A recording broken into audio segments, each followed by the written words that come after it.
Welcome in to the Motivation Congregation podcast.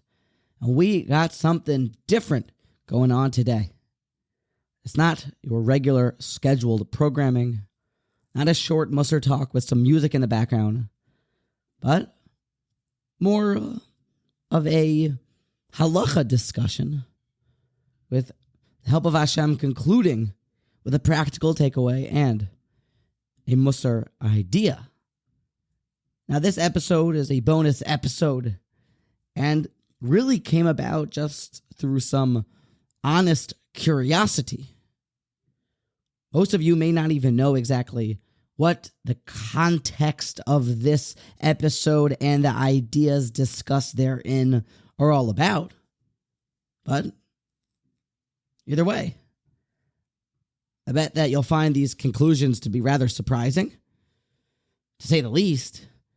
And stick around for the conclusion that will be something that could help us to steer clear of some roadblocks and stumbling blocks in the future.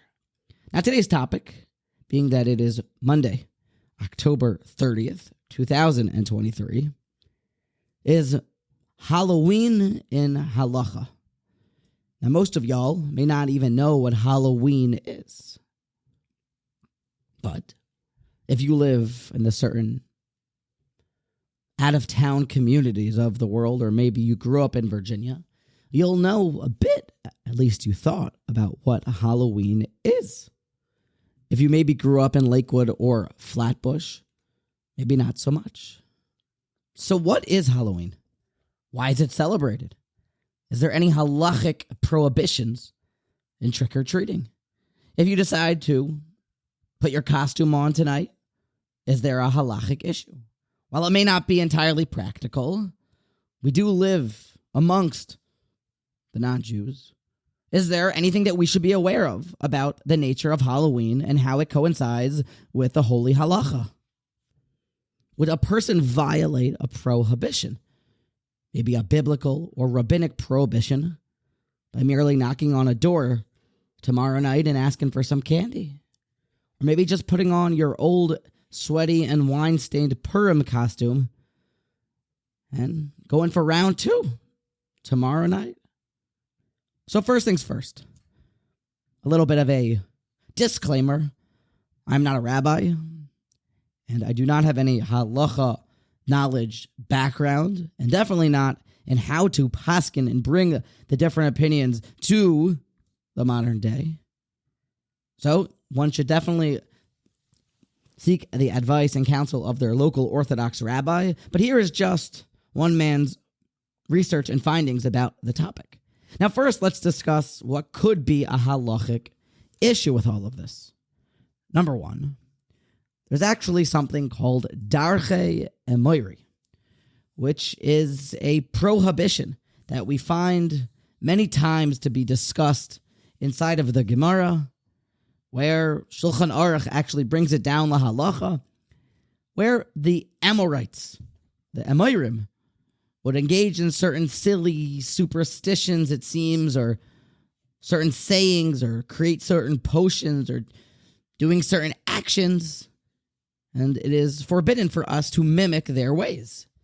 There is a bit of some ambiguity as to what the real reason is, what's the underlying and underpinnings of this transgression and following the Amorites. The Beis Yosef brings from the Smag that it really is twofold, that it could be based on sorcery, because it was well known that sorcery and witchcraft was widespread in the world of the Amorim. So, darchei emoiri, maybe that could be an issue with Halloween. Or the Beis Yosef also says that darchei emoiri could be based in the Jewish people ever gratuitously imitating other nations, more along the lines of and following non-Jewish practices. So darchei emoiri, maybe but last but not least, the Ramah Paskins in Yeridea that actually any performance, any following of any custom that is originally originating from any sort of avodah zarah, of service of the spirits of the foreign, alien, made-up gods, even if it isn't still practiced for that reason, but there's the slightest taint, or it is even hard to suspect that this is because of avodah zarah that you are doing and engaging in this practice, still, says the Ramah, this could be an issue, and in fact is an issue of engaging in idolatrous practices. So what's left is to get down to what exactly is going on. What's the celebration? And what is Halloween all about? Is it just a Memorial Day, a time to party? Is that where it came from? Or could it be something more? I discovered that Halloween began some 2,000 years ago in the area and the country of what we know to be as modern-day Ireland, that the ancient Celtic festival of the Samhain nation, I thought it was Samhain, but apparently it's pronounced Samhain, where they would have this sort of festival where they would light bonfires and wear animal skins. And it seems to be because this was the turn of the season, October 31st, where some elements of this crazy sun god is now being put into jail by the winter god. Needless to say that there seems to be some real avodah zarah practices. People were fearful of the souls that were now unleashed from this other world, so they would wear animal skins.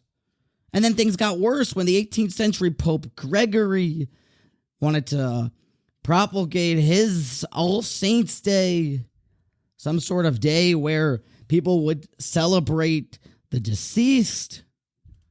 But then, when people could not, or the church could not get rid of the pagan holiday of the original All Hallows' Eve Day, which was that celebration of the Celtic festival, eventually they said, let's just put it all on the same day.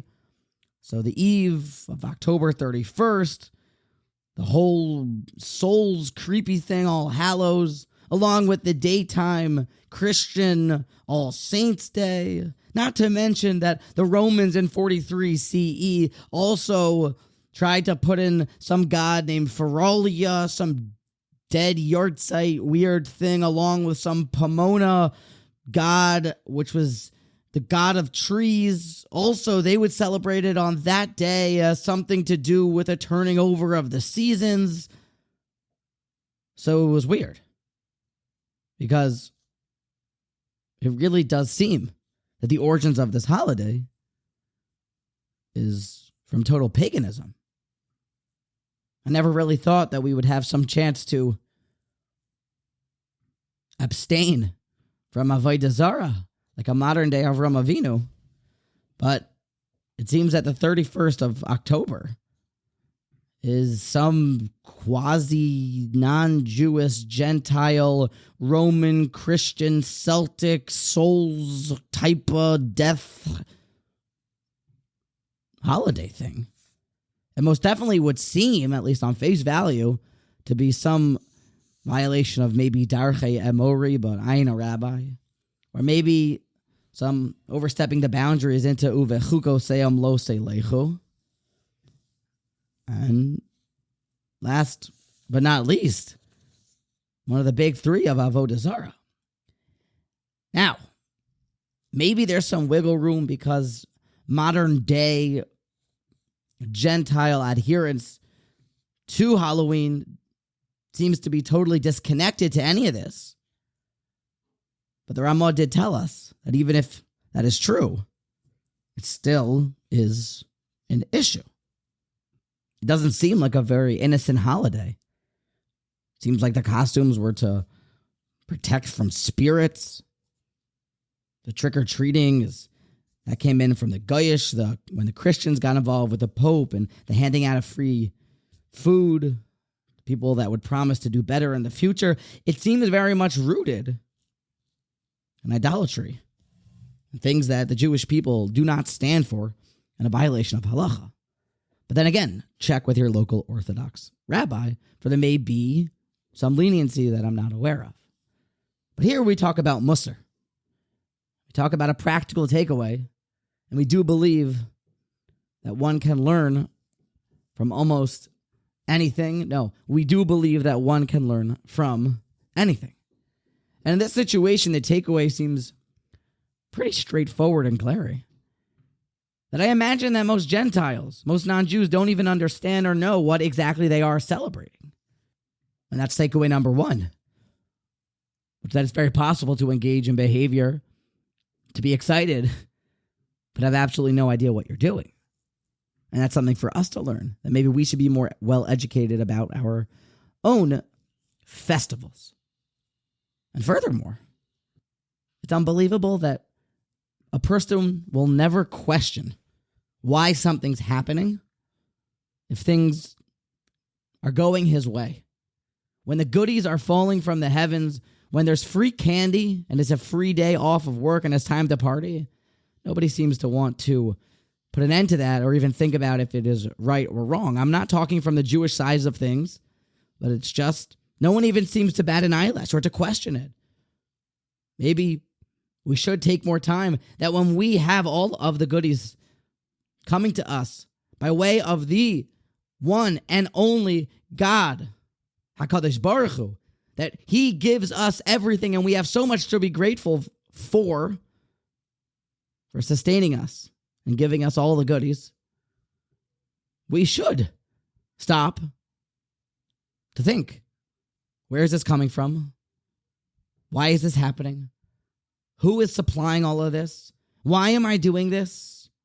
But to live life with our heads screwed on, with das and with seichel.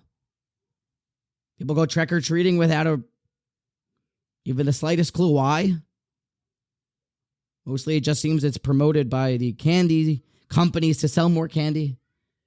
But for us Jews, it definitely seems like this weird, creepy night of October 31st may be a violation of the halacha, but I ain't a posek or a rabbi.